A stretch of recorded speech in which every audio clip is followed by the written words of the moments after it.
दोस्तों आज की इस वीडियो में हम कवर करेंगे the place of art in education by Nandlal Bose. तो इसे हम स्टार्ट करेंगे, लेकिन उससे पहले मैं आपको बता दूं कि मैंने आपके क्लास 11 के सिलेबस को पूरा कंप्लीट कर लिया है। अगर आपको देखना है तो सिंपली ऊपर आई बटन पर क्लिक करें, वरना हमारे चैनल को विजिट करें।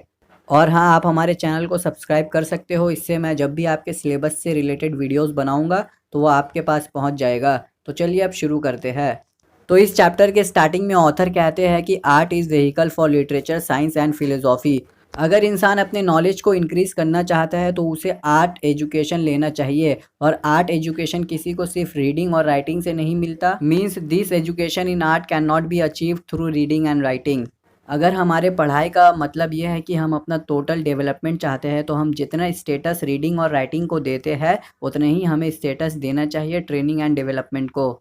मतलब जितना मेहनत हम रीडिंग और राइटिंग में करते हैं उतना मेहनत हमें ट्रेनिंग में भी करना चाहिए, अगर हम अपना पूरा टोटल डेवलपमेंट चाहते हैं। लेकिन आज की दुनिया में सिर्फ प्रोफेशनल लोग आर्ट एजुकेशन लेते हैं और आर्ट एजुकेशन के ऊपर डिपेंड करते हैं। कॉमन पीपल का कोई भी लेना देना नहीं है आर्ट एजुकेशन से। यहाँ तक कि एक आम इंसान अच्छे से पेंटिंग और फोटोग्राफ में डिफ्रेंशिएट नहीं कर सकता। अगर आपके अंदर सेंस ऑफ ब्यूटी नहीं होगा तो उससे आपका जो फिजिकल और मेंटल बीइंग है ना, वो डिस्टर्ब होगा। और जिसके पास सेंस की कमी है वो अपने घर में बुरा बर्ताव करता है दूसरों के साथ। और सिर्फ इतना ही नहीं, वो अपने सराउंडिंग्स को भी गंदा करता है। वो यहाँ वहाँ पान खाकर थूक फेंकता है, वो रास्ते में थूक फेंकता है, वो ट्रेन्स में थूक फेंकता है, वो रेलवे स्टेशन में थूक फेंकता है। इससे कि वो ना ही सिर्फ अपने हेल्थ को नुकसान पहुंचाता है बल्कि दूसरे के हेल्थ को भी। वो खुद तो डूबेगा लेकिन दूसरों को लेकर डूबेगा। मतलब उसे तो बीमारी होगी लेकिन दूसरों को भी बीमारी होगी अगर वो ऐसा हरकत करता है।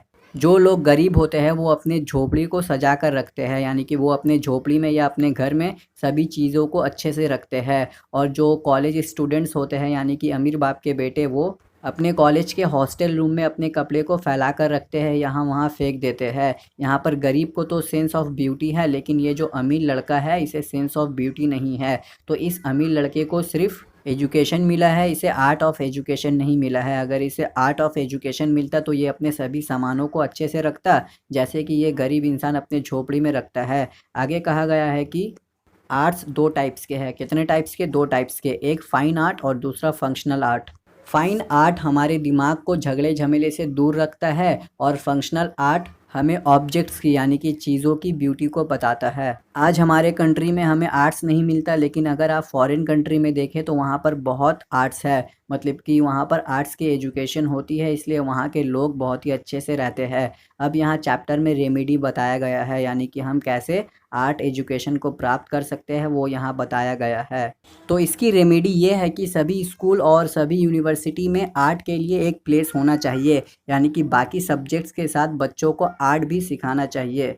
अगर ऐसा होता है तो सभी स्टूडेंट्स नेचर के बारे में पता लगा सकेंगे। और ये इंस्टीट्यूशंस की जिम्मेदारी है कि वो अपने सारे स्टूडेंट्स को आर्टिस्ट बनाए। अब यहाँ पर दोस्तों आपके बुक में 7 पॉइंट्स है जिससे कि बताया गया है आप कैसे आर्ट एजुकेशन प्राप्त कर सकते हो। एक एक कर हम इन सब पर नज़र डाल लेते हैं। तो पहला पॉइंट ये है कि अच्छे पेंटिंग्स और स्कल्पचर्स और भी अदर चीज़ें फाइन और फंक्शनल आर्ट के हमारे क्लासरूम में, हमारे लाइब्रेरी में और हमारे लिविंग रूम में होना चाहिए। यानी कि वो सभी पिक्चर वहाँ पर डिस्प्ले होना चाहिए, जिससे कि हम देख कर सीख सकेंगे कि फ़ाइन आर्ट क्या होता है।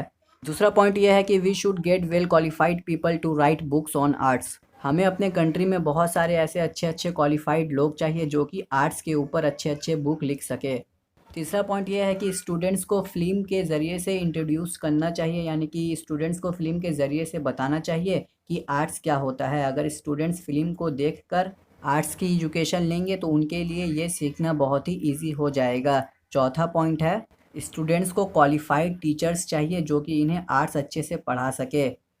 पांचवा पॉइंट ये है कि हर समय सीजनल फेस्टिवल्स स्कूल में होना चाहिए, यानी कि स्कूल में हमेशा एक ऐसा फेस्टिवल होना चाहिए जिसमें कि आपको नेचर के बारे में बताया जा सके।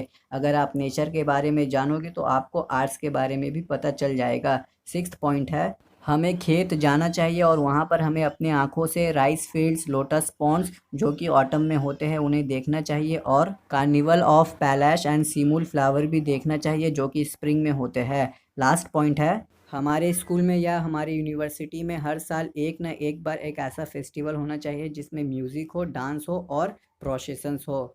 इससे हमें आर्ट्स के बारे में जानने को मदद मिलेगा।